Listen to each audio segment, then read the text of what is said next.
hopefully we can learn from this and you know, get better as a team and come back, and hopefully we can build a culture in Milwaukee that for many years that we can come out here and compete every single year for the championship.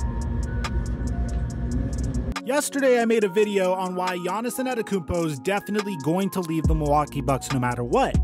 And well, today, we're going to play devil's advocate to that argument because, you know, the best analysts are going to be able to present an argument for both sides. And we've seen crazier things happen before. There's been many times in NBA history where it's made absolute sense for a star player to leave the market that they're in, to leave the team that they're in, to go to another team to potentially chase a championship. And in that case, there was an instance of loyalty. So in today's video, we're going to show you instances where a NBA player actually stayed true to their word and stayed with the NBA franchise that they said they were going to be on. Now guys, before we get to the video, make sure you smash that like button to help this video in the YouTube algorithm. Every little like really helps the channel grow.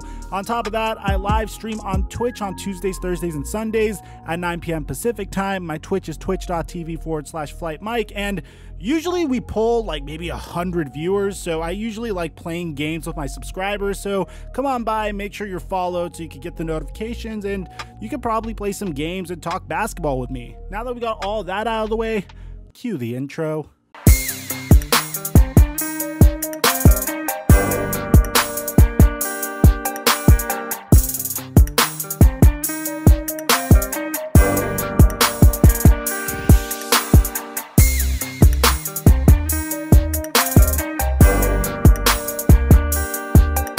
So I recently stumbled across a video called "Don't Trust NBA Free Agents When They Say That They're Staying With Their Teams." And although that's a remarkable video that just shows you that there's been copious amounts of times where an NBA star said that they are leaving, there has been times where an NBA star said that they are probably going to stay or that they are going to leave, and they ended up staying. And the earliest example of this I could think of is Kobe Bryant the moment Shaquille O'Neal got traded. And well, Kobe Bryant was actually almost traded to the Chicago Bulls 2 years after the Shaq trade happened. This was during a time where Kobe was playing the best basketball of his career, becoming a scoring champion in back-to-back years, and becoming ultimately frustrated that the fruits of his labor wasn't contributing to a championship. So eventually he demanded a trade, and even demanded a trade specifically to the Chicago Bulls. It got so realistic that there was a video of Kobe walking through a mall parking lot when a couple of fans approached him and begged him to stay in LA. And he responded by saying, "Get a Bulls uniform, fellas." And then from there, it began to seem like the writing was on the wall. Kobe Bryant was going to leave. Well, what happened then was pretty interesting and ironic too, because the Chicago Bulls offered Luol Deng in a trade, but Kobe said that he would veto any trade that included Luol Deng in it because he wanted a way to potentially win a championship with the Chicago Bulls, and he felt like Deng was necessary. The Lakers asked for Luol Deng, Tyrese Thomas, Ben Gordon, and Joakim Noah as the core parts of any trade for Kobe Bryant. That would have essentially gutted out their roster, and Kobe Bryant vetoed the trade. And as a result, Kobe Bryant would go on to stay with the Los Angeles Lakers. And we know what would happen from there. The Lakers would swing a trade for Pau Gasol the very next year. Kobe would go on to win 2 more championships, and you guys know the rest after his NBA career. In 2012, the most highly coveted free agent was Deron Williams, and this was during the time where Deron Williams was considered to be a star in the entire league. Of course, he fell off a couple years later, but he was one of the best scorers in the league at that time. Now, the strange thing about this was the Brooklyn Nets weren't that incredible just with him. They were able to get Joe Johnson, they had Brook Lopez, and of course, they had Deron Williams.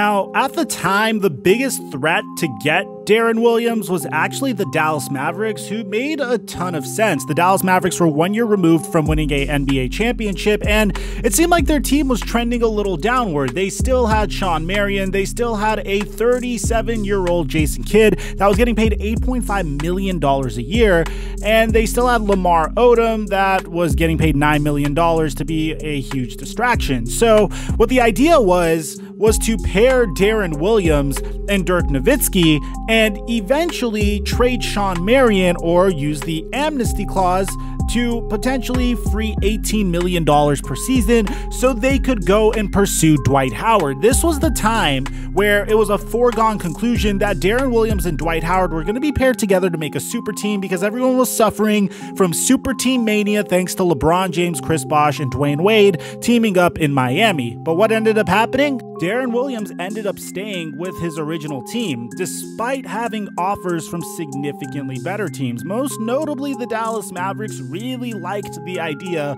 of pairing Deron Williams with Dirk Nowitzki, and they desperately needed a replacement for an extremely old Jason Kidd. But of course, Deron Williams decided to stay with his current team and over the defending NBA champions, and the rest is history. In 2014, you had rumors circulating about Carmelo Anthony. Coming off of a season where the New York Knicks didn't even make it to the NBA playoffs and Amari Stoudemire was looking like a shell of his former self, and they literally traded for players like Andrea Bargnani in their desperation. And no matter what they did, they weren't able to put around a good core around Carmelo Anthony. This time, the big threat to sign Carmelo Anthony that would have guaranteed him a championship that has been eluding him for years, well, the Chicago Bulls. And according to Carmelo Anthony, he had this to say about his free agency. I was going to Chicago. Derrick Rose, Joakim Noah, I was there, right? I was there. And then I started getting whispers behind the scenes. Yo, look, this person ain't gonna be there. It ain't really right, this and that.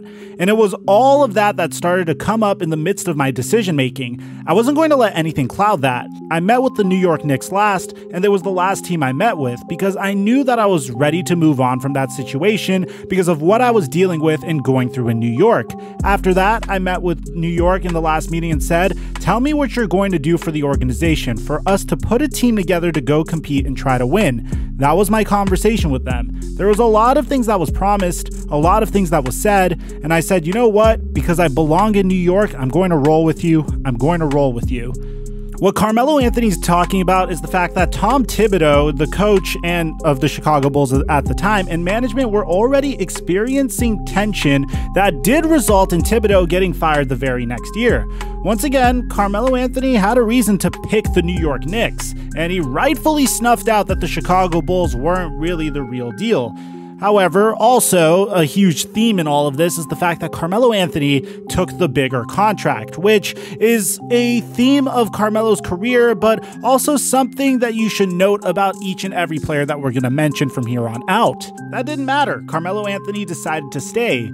Another player that was in a similar situation to Carmelo Anthony was also Kyle Lowry, who was in the stage of his career where the Toronto Raptors were good, but not great. You also had Dirk Nowitzki that offseason that decided to stay with the Dallas Mavericks. And this is after a season where the Mavericks lost in the first round of the NBA playoffs. In 2016, you had Mike Conley, DeMar DeRozan, and Bradley Beal that all had the opportunity to leave their team and join a better team that opted to stay with their original team. Now, why would any of these players leave their rosters? Why would they stay? Well, there's a bunch of reasons, but there's also one more player that I have to bring to your attention because I think this is the most famous display of loyalty not being returned. The Los Angeles Clippers were known to be very aggressive when it came to pursuing free agents and retaining their talent. Extremely aggressive. We all remember the story of when DeAndre Jordan was literally locked in his house with multiple members of the Los Angeles Clippers, including Steve Ballmer and Doc Rivers. And after signing a contract with the Mavericks, he kind of changed his mind and stayed with the Clippers. So the Clippers in the summer of 2017 saw that their #1 overall pick from the 2009 NBA draft was on the verge of leaving. And of course, they didn't want that to happen. So they prepared this beautiful, glorious presentation for Blake Griffin, saying that he will be Mr. Clipper, the greatest Clipper of all time. His jersey will be hanging from the rafters. And, well, this is kind of weird because the Clippers were kind of in the middle of gutting their roster. They just traded Chris Paul to the Rockets, and it just didn't seem like a good career move to stay with the Clippers. But what ended up happening is Blake Griffin signed with the Clippers, and the Clippers traded him to the Detroit Pistons a few months later. And look, you could say that Blake Griffin was probably very upset, but there was something that he gained from it. And of course, he didn't get to control his own destiny, but he clearly got a significantly better contract by being able to re-sign with the Los Angeles Clippers. And my final point comes in the fall of 2017 when the OKC Thunder extended Russell Westbrook and gave him a Supermax contract. Now, at the time of this video, Russell Westbrook is the 4th highest paid player in the entire NBA, making just $300,000 more per year than his teammate James Harden. But back then, this comes off of the heels of Kevin Durant leaving the OKC Thunder after losing a 3-1 series lead to the Golden State Warriors, joining the Golden State Warriors and going on to eventually win his first NBA championship as a member of the Golden State Warriors. This was the same season that Russell Westbrook won NBA MVP. So when that happened, that summer, the OKC Thunder went ahead and traded for Paul George, which was a huge risk at the time because Paul George was on a 1-year deal and Russell Westbrook was also on a 1-year deal. But that was enough to convince Russell Westbrook that this team was committed to winning no matter what it took and building a team around him that could potentially compete. So when that was done, they offered Russell Westbrook the Supermax contract extension that was given to him mainly because he was able to win MVP the year prior. And for that reason, he's the 4th highest paid player in the NBA. Which brings me to my point. Why would a player stay with their original team after winning MVP? Well, the only reason that's conceivable to me, the only reason I'd see Giannis Antetokounmpo staying with the Milwaukee Bucks, and let me know if you agree, let me know if you disagree, is if Giannis just wants to get a Supermax contract, which is a beautiful contract to get. That's a very enticing contract to sign.